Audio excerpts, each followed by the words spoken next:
2023년 중국의 데이터 생산 총량은 32제타바이트를 초과했습니다. 지난해 전 세계에서 생산된 데이터 총량이 120제타바이트였는데 26.7%가 중국에서 생산됐다는 의미입니다. 중국은 적어도 정량적으로 데이터 자원 부국으로 볼 수 있습니다. 중국은 2019년 데이터 취급과 관련해 의미 있는 정책 변화에 시동을 걸었습니다. 2019년 10월 중국 공산당은 제19기 중앙위원회 제4차 전체회의에서 처음으로 토지노동자본기술과 함께 데이터를 새로운 국가 생산 요소의 하나로 규정한 것이죠. 데이터의 위상이 높아진 것은 물론 국가가 데이터 생산 관리 체제를 갖추겠다는 선언의 의미가 있습니다. 데이터를 21세기 국가 전략 자산으로 인식하고 이를 제도화한 첫 사례라고 볼 수 있습니다. 생산 요소 중 하나인 토지는 중국에서 사적 소유가 불가능합니다. 국가 집단의 소유만 인정하고 있습니다. 도시의 경우 국유 토지 사용권이 부여되는데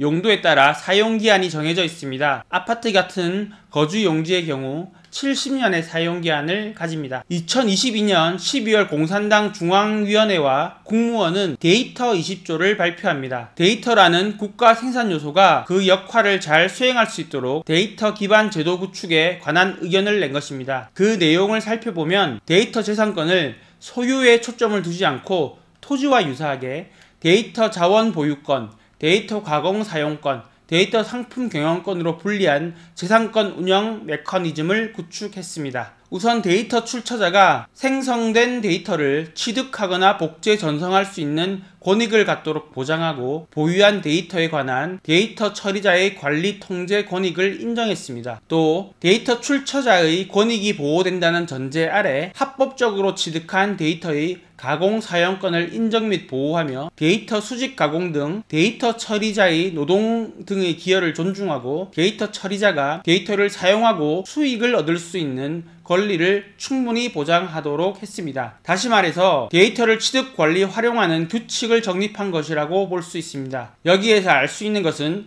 중국이 데이터의 중요성에 대해서 일찍 인식하고 이를 국가 생산 요소로 격상시키고 또 데이터에 대한 관리 메커니즘을 확립해가고 있다는 점이라고 볼 수 있습니다. 여기서 한 발 더 나아가 중국은 국가 데이터국을 신설합니다. 데이터 20조에서 데이터 3권 분할 메커니즘을 제시했지만 실행 주체, 세부 전략 등 구체적인 실행 방안이 미흡하다는 지적이 제기되자 아예 중국은 2030년 10월 데이터 기반 제도 수립 및 데이터 자원의 공유 개발 이용을 총괄하는 국가 데이터국을 공식 출범합니다. 이어 올해 1월 중국 재정부는 중국 정부가 그동안 확보한 공공 데이터를 국유 자산으로 관리하고 산학 협력 활용과 금융기관의 투자를 유도하겠다는 방침을 담은 데이터 자산 관리 강화에 관한 지도 의견을 발표합니다. 중국 정부의 통계에 따르면 2022년 기준 중국 디지털 경제 규모는 50조 2천억 위안에 달합니다. 이는 하나로 약 9,294조 원이고 국내 총생산의 41.5%에 달합니다. 미국에 이은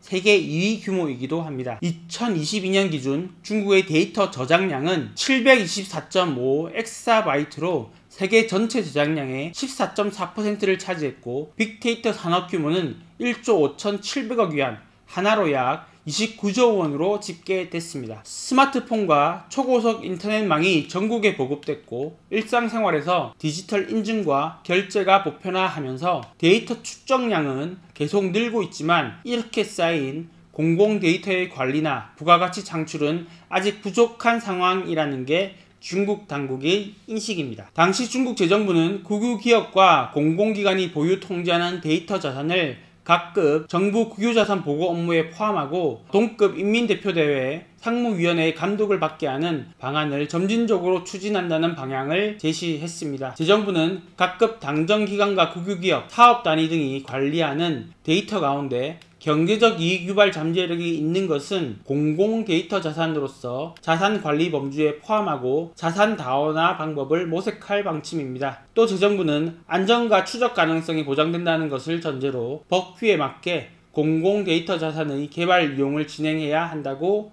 강조도 했습니다. 재정부는 투자 공헌한 사람이 이익을 얻는다는 원칙에 따라 데이터 자산 가치의 재개발, 발굴을 지원하고 투자 수익 분배 메커니즘 구축 방안을 만들기로 한 것이죠. 아울러 재정부는 공공 거버넌스나 공익적 목적이 있다면 데이터 자산을 무상 공급하도록 독려하고 지방정부 등이 재정 수입을 늘리기 위해 무작정 데이터를 판매하는 행위를 막겠다는 방침도 밝혔습니다. 국가데이터국의 설립은 흩어진 데이터를 하나로 모으고 데이터 재산권, 데이터 가공 이용권을 확립했다는 의미가 있다는 평가입니다.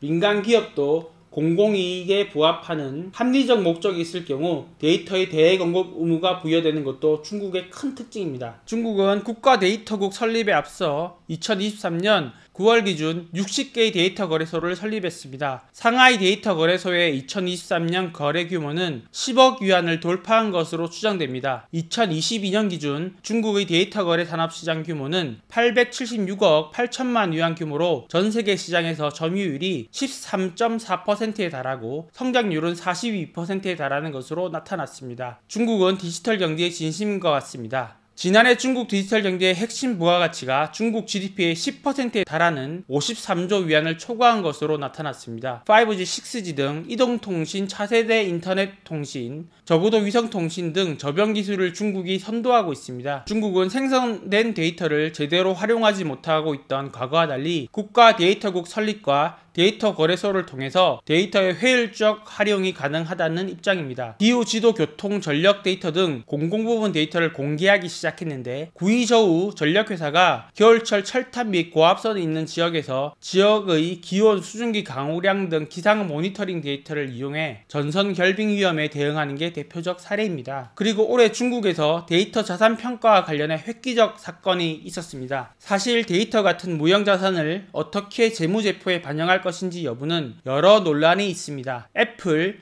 아마존 같은 방대한 데이터를 보유한 회사들의 자산 가치가 과소평가되어 있다는 것이죠. 바로 그들이 보유한 데이터의 가치를 제대로 평가해 재무제표에 반영하고 있지 않다는 이유에서입니다. 그런데 중국 상장사 중 24개사가 올해 1분기 재무보고에 데이터 자원 항목을 계상했습니다. 자신들이 보유한 데이터 요소의 가치를 평가해서 자산화한 것이죠. 그 규모는 14억 9,500만 위안 수준입니다. 그들의 표현대로 역사적 시작이었기 때문에 앞으로 중국 기업의 재무제표에서 데이터를 자산화하는 사례가 더 늘어날 것으로 전망됩니다. 중국의 데이터국 신설과 데이터 관리 강화 움직임에 긍정적 시선만 있는 것은 아닙니다. 국가데이터국은 그동안 국가발전개혁위원회, 국가사이버정보판공실, 공업정보부 등에 흩어져 있던 데이터 관리 통제 업무를 일원화 했는데 이번 조치로 국가데이터국이 디지털 정보 분야에서 명실상부한 빅브라더가 될 수 있다는 우려의 목소리가 나오고 있는 것이죠.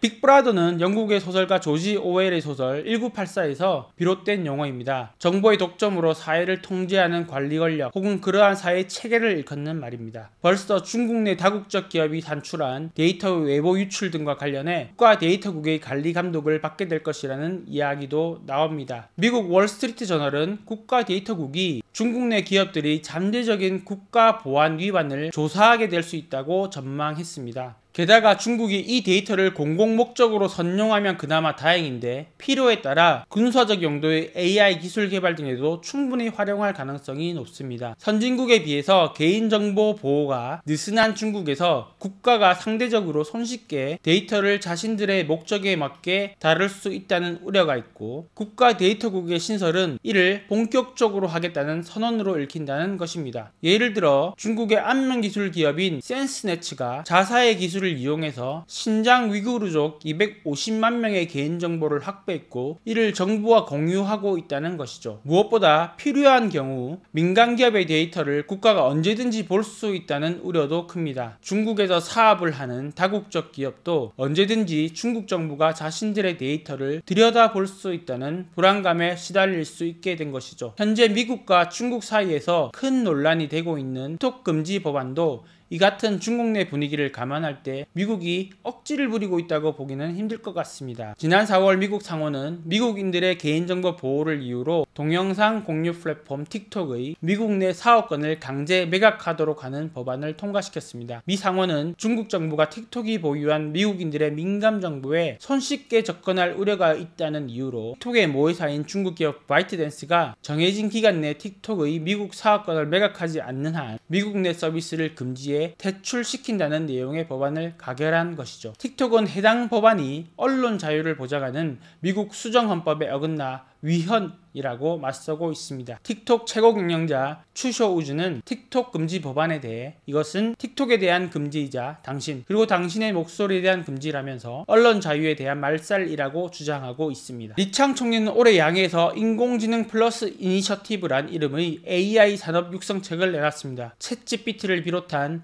미국의 생성형 AI 서비스에 대한 대응 차원이라는 평가입니다. 리 총리는 올해 10대 정부 과제의 첫 항목에서 AI 플러스 이니셔티브를 전개하겠다고 했는데 제조업의 디지털화 전환 행동을 실시하고 데이터의 개발과 개방 유통과 사용을 적극적으로 추진하겠다고 그 청사진을 제시했습니다. 리 총리의 AI 플러스 이니셔티브 발언 앞뒤로 정부 업무 보고에 빅데이터, 인공지능 등에 대한 연구 개발과 응용을 심화하고 국제 경쟁력을 갖춘 디지털 산업 클러스터를 조성하겠다는 설명도 덧붙였습니다. 이를 두고 전문가들은 지난해부터 생성형 AI 서비스인 챗GPT와 문장을 영화 수준의 동영상으로 만드는 소라 등 미국의 획기적인 AI 제품을 출시하자 위기감을 느낀 중국이 본격적으로 독자 AI 생태계 육성에 나선 것으로 풀이했습니다. 무엇보다 미국의 제재 속에서 인공지능을 발전시키기 위한 한로 모색이 절실하다는 것이 중국 지도부의 판단으로 보입니다. 이와 관련해 자핑룽 베이징 과학기술연구원 주임은 2024년 인공지능 기술은 그래픽 처리 장치 영역에서 지속적인 돌파가 이루어질 것이라고 말했습니다. 그는 AI 컴퓨팅 플랫폼의 국산화 대체 및 운영 효율을 더욱 향상하고 중국 자체 GPU 생태계의 산업 경쟁력을 높여야 한다고 말했습니다. 미국의 제재로 수입이 어려워진 엔비디아 GPU를 대체할 중국산 AI 칩의 개발을 강조한 발언이라고 볼 수 있습니다. 그래서 국가 데이터국의 신설 또한 미국의 제재에 맞서서 중국의 인공지능 경쟁력을 높이기 위한 하나의 돌파구가 될 수 있다는 평가도 나옵니다. 인공지능의 경쟁력은 빅데이터의 양과 질에 달렸다는 측면에서 양질의 데이터를 중국 정부가 모두 끌어모으고 이를 인공지능 개발과 발전에 투입할 수 있도록 독려한다는 것이죠. 또 중국이 최근 들어 가장 강조하고 있는 개념인 신품질 생산력에 대한 첫 번째 실천 항목으로 정부 업무 보고에서 AI 플러스가 제시된 점도 주목할 만합니다. 그만큼 중국 정부가 인공지능 발전에 타화를 걸고 있다는 의미로 해석할 수 있을 것 같습니다. 코로나19 팬데믹 이후 디지털 경제가 중국 경제의 성장의 중요 엔진 역할을 담당하게 됐습니다. 그 근간이라고 할 수 있는 데이터의 중요성이 더욱 증대되고 있는 것은 말할 것도 없습니다. 미국의 대중국 제재로 인하여 AI 반도체 등의 수급이 용이하지 않는 상황에서 하드웨어의 결점을 보완하고 AI 기술 경쟁력을 확보하기 위해서는 양질의 데이터 중요성이 더욱 강조될 수밖에 없는 상황이고 중국은 국가 데이터국을 설립해